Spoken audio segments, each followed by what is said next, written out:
The Mummers, in the Little Theater of the Air.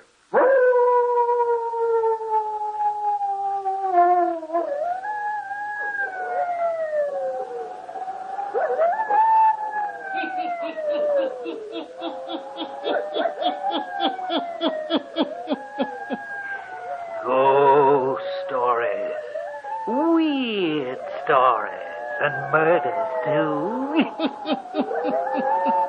The Hermit knows of them all. Turn out your lights. Turn them out. Have you heard the story? The author of murder, eh? Then listen while the Hermit tells you the story.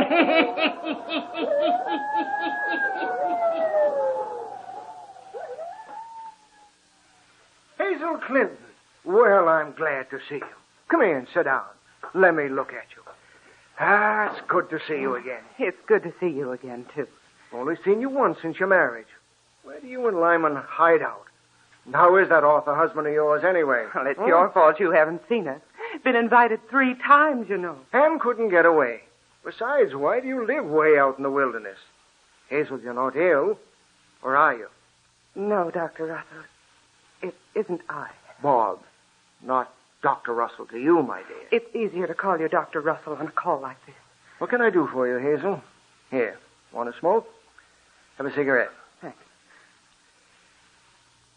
There now. I came to talk to you about Lyman. Yes? Is he ill, Hazel? It's worse than that. I don't know what it is, but it's something dreadful. Terrible, I know. You tell me the best you can. Well, at first, when we moved out in the country, he seemed so happy. He was busy writing a new novel. And he had you there with him? Yes. I thought that should make him happy. He'd made me rush the marriage so. Married 2 months before you planned to be, weren't you? Yes.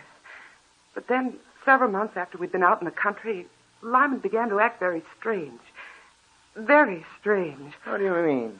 Well, at first I thought it was fear of something. I don't know what. And then he began to sit in the library. All night long. Writing, you mean? Some, perhaps. But when he'd come upstairs early in the morning, he'd look like someone who had undergone a terrible struggle. An ordeal. His face would be white and chalky. His eyes would jerk and his lips tremble.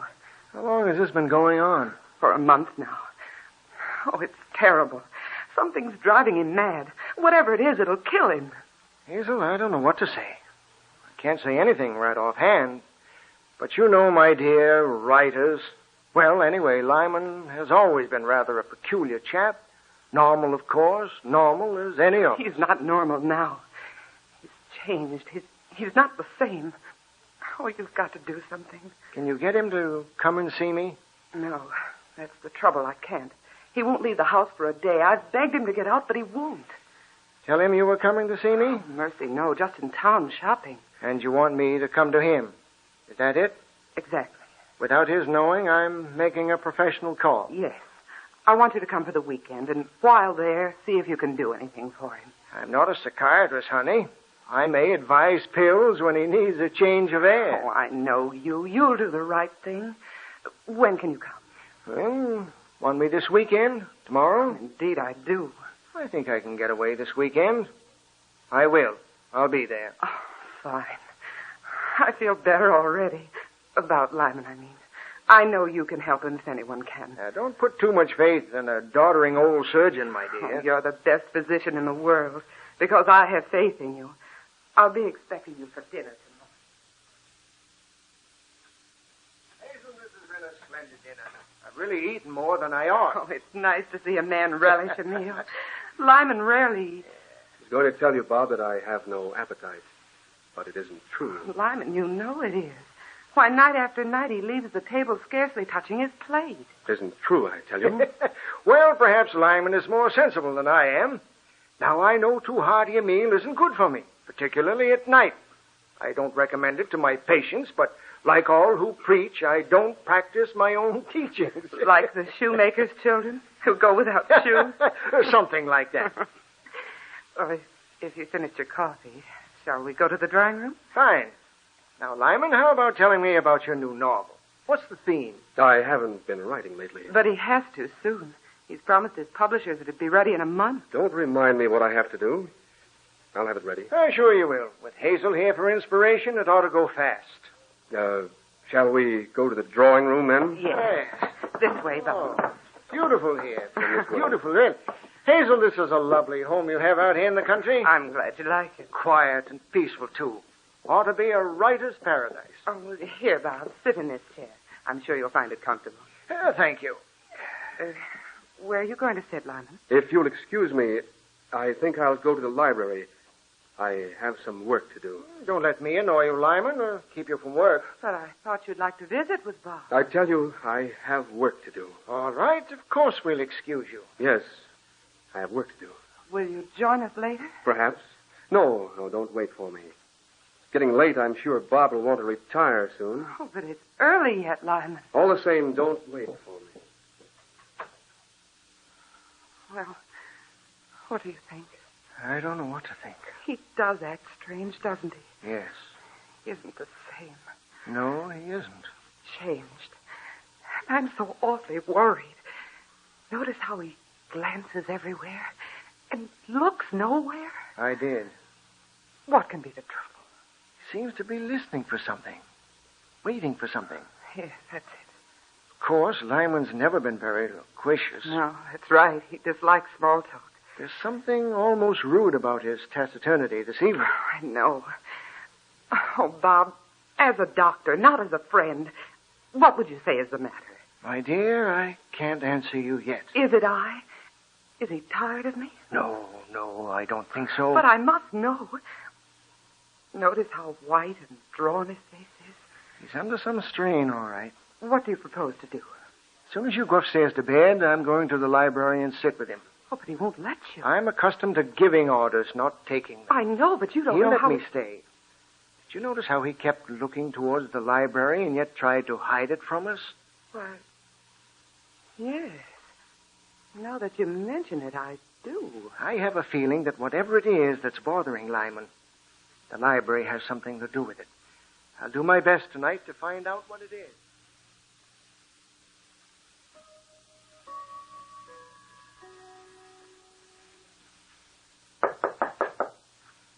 Who is it? It's I, Bob. What do you want? Let me in, won't you? Sorry, I'm busy. Why lock the door, Lyman? Never mind. Go away. Lyman, I'll call one of the servants to open it for me. I'll rouse the whole house. You can't come in.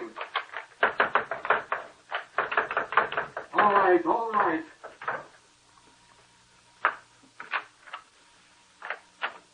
Well? Come on, let a fellow in. Came here to snoop, I know it. Hazel brought you here to watch me. And you admit that there is something wrong, Lyman. I admit nothing. What time is it? Chimes just struck as I came down the hall. Let's see. 11:45. Then you must go. Get out of here. I don't understand. The door. I must lock the door. Come on, Lyman. Tell me what it is that's bothering you. Go. Leave me alone. No, I'm here to stay. I have a gun here, Dr. Russell. But you won't use it. Not on me. She'll be coming in a moment. She'll try to get out of this room, rattle the doorknob. Try to get out of this library to kill my wife.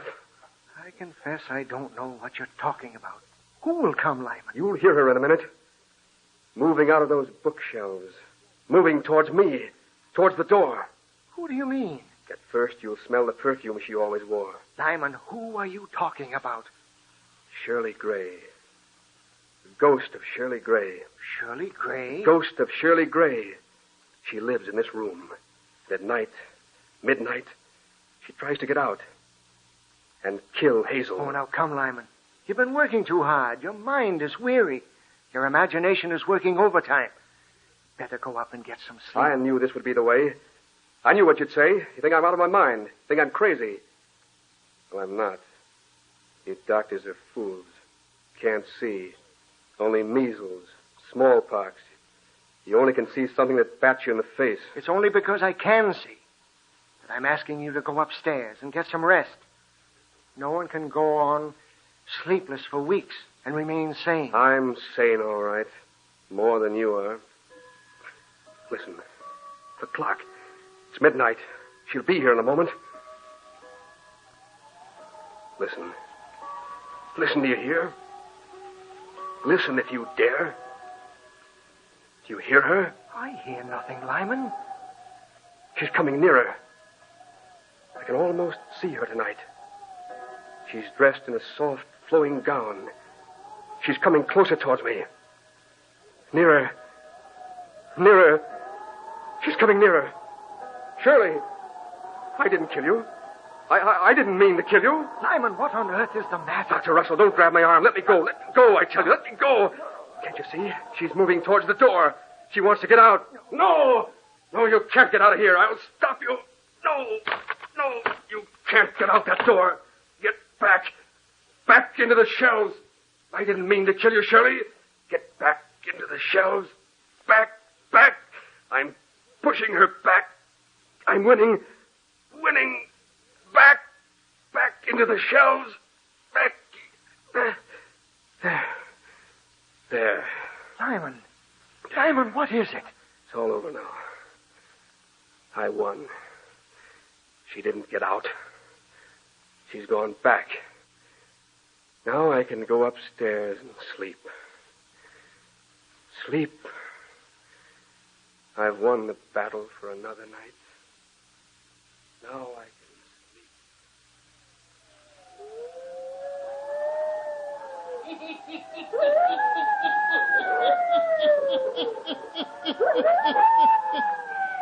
Who is Shirley who comes out of the bookcase at midnight? Is it someone Lyman killed? The Hermit will tell you before the night is done. There are people in most countries who would like to live in the Republic of the United States or the Dominion of Canada where that good Olga coal is sold. The citizens of our free countries are the envy of many people elsewhere because of the personal freedom which we have enjoyed. Why, then, doesn't every country adopt a form of free government?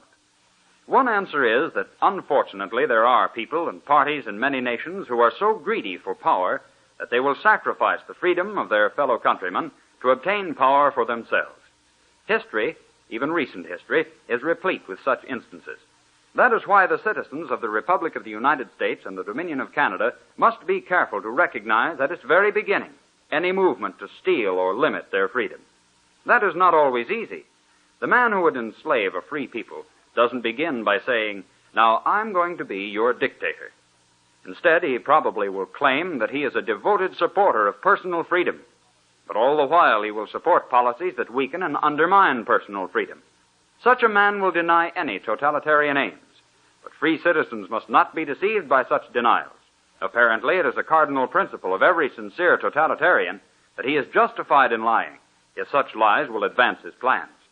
In these times, no public figure and no party or organization supporting such a person can be accepted without careful consideration. Every public figure and organization must be carefully scrutinized, and if their real aims are to limit or to destroy our freedom as individuals, they must be opposed and defeated. Now the Hermit again.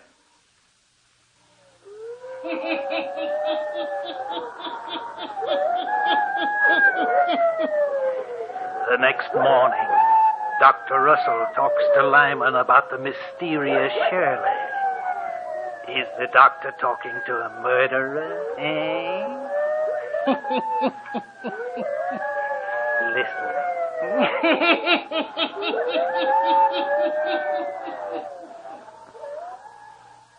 Lyman, I want to hear the story. In this clear, clean daylight, I want you to tell me your story. It's nothing I can tell you. I'm your friend, Hazel's friend. I can't see your lives ruined, see your whole future shattered by some strange thing that holds you that, if it were brought out into daylight, would vanish. You think it would? I'm sure it would. It's with me as much in the day as it is at night. I found out since last night that Shirley Gray was a character in your last novel. Now, certainly, Lyman, you aren't going to sit there and tell me that you believe a character out of a storybook can return to haunt you. Yes, she does. It's absurd. Besides, from what I know of ghosts, doors wouldn't bother them. They'd walk right through them. Not Shirley. She isn't strong enough yet. She hasn't been dead long enough. Then how should she kill Hazel? How do you know she wants to kill her? For revenge. I killed Shirley when she was still young, lovely. She didn't want to die. But how do you know she wants to kill Hazel? Because night after night, she's come to me, guided my hand while I write.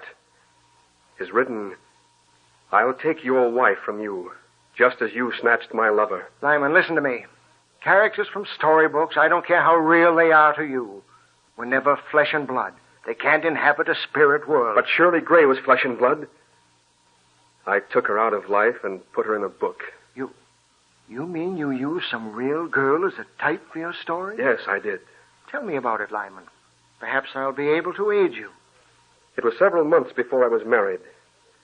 You remember I went up to that lake in the north to write? I remember. It was while I was there that I met Shirley Gray. She was the most strikingly beautiful girl that I'd ever seen. Max, this is Mr. Clinton. Mr. Lyman Clinton. How do you do, Mr. Clinton? Shirley tells me you're an author. She's frightfully keen on your stories. But I'm ashamed to say I don't believe I've ever read any of your work. Oh, don't apologize. Please, I'm the one who should do that. Afraid I write for money, not fame. Oh, it isn't true. We've had a grand time talking books. From early French beginnings of the novel to modern. From Zola to John de Pascal. Oh, it's nice of you to entertain Shirley, Mr. Clinton. I can only come out weekends. Gets pretty lonely here at the lake with only her folks for company. The pleasure's been mine, I assure you. Come on. We're wasting a glorious day meant for swimming. I'll race you to the second sandbar, Shirley. Right. Want to bet? What do they say? Whatever you say. And so I spent days at the lake with her, walking through the woods, talking, and falling in love with her. But this Max, who was he? The boy she loved, was engaged to. Yes? Go on, Lyman. In Shirley's company, I could feel myself groping for new thoughts, beginning to live more than I ever had before. She had a free and full imagination. Yes? She wasn't muddled by life as most people are. She possessed a spiritual insight, clear, alive. I understand.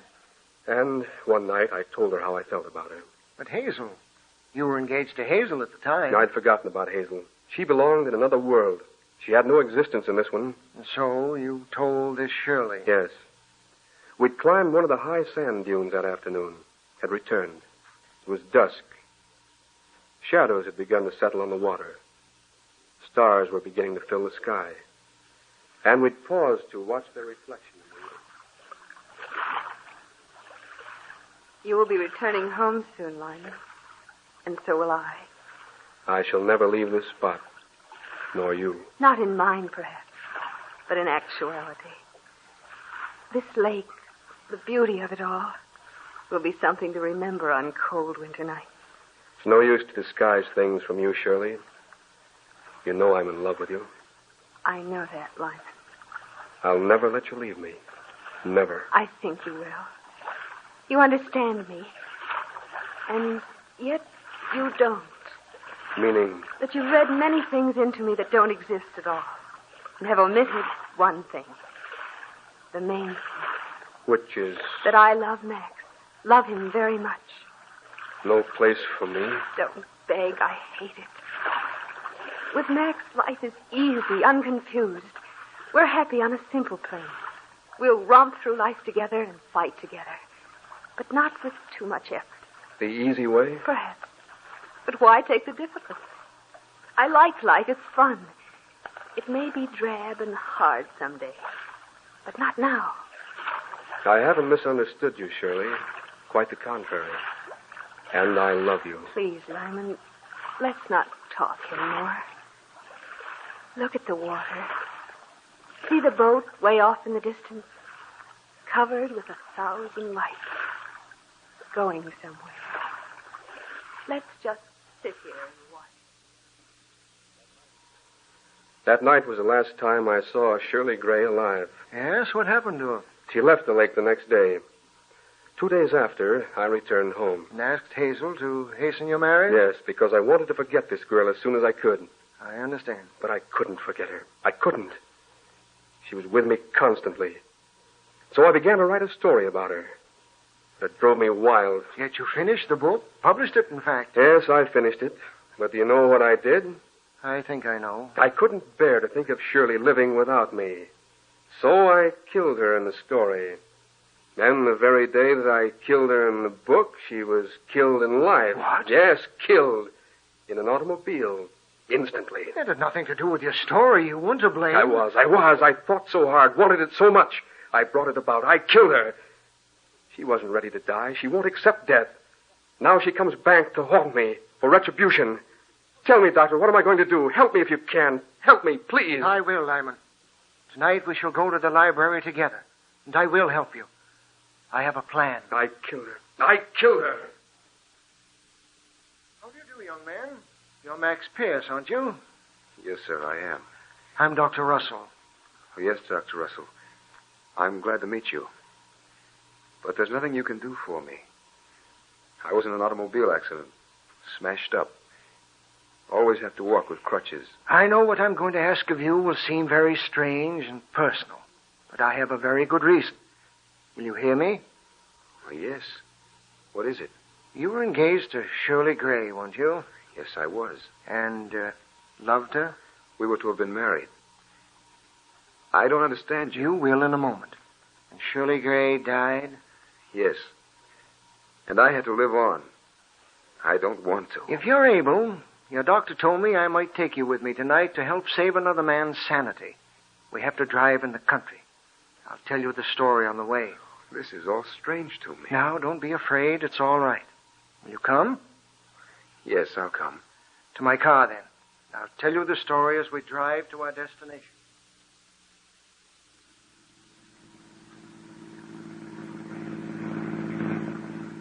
That's all there is to tell right now. It doesn't seem possible. I'm sane and considered to be a level-headed man. I've never believed in ghosts. Never. Nor I. But I'm compelled to believe this time. But why doesn't she come to me? Perhaps she will. Tonight. Here we are. It's 11:30. You'll find him in the library waiting.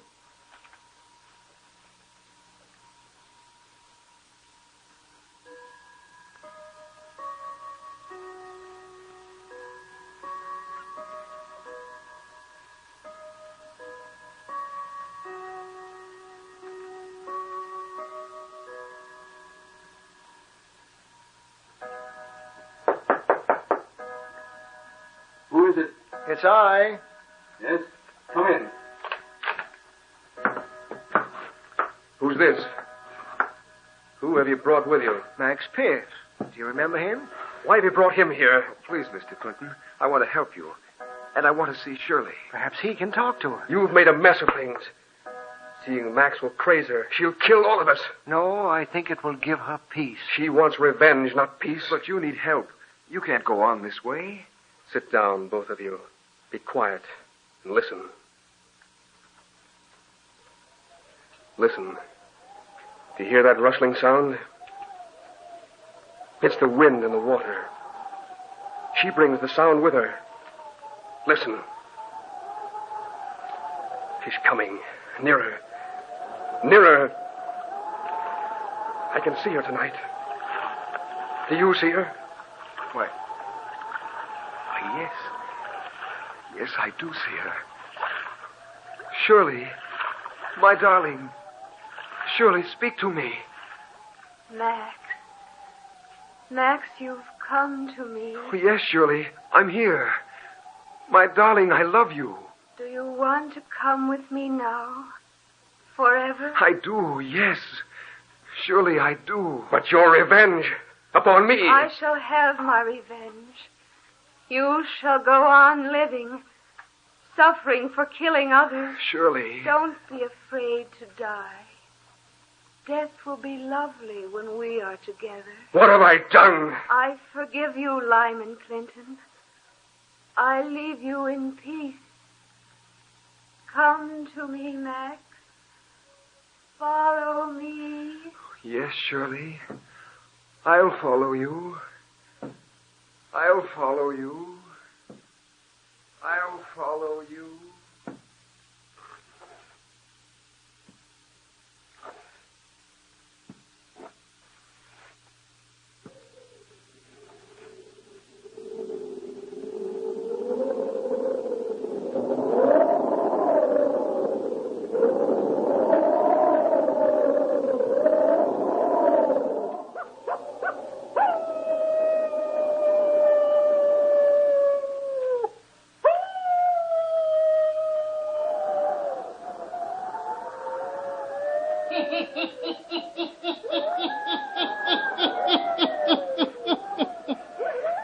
Could Lyman's story actually have caused the death of Shirley Gray?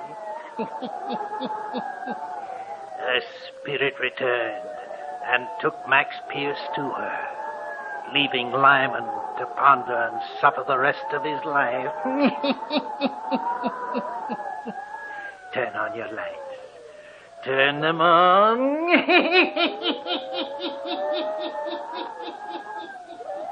I'll be back. Pleasant dreams.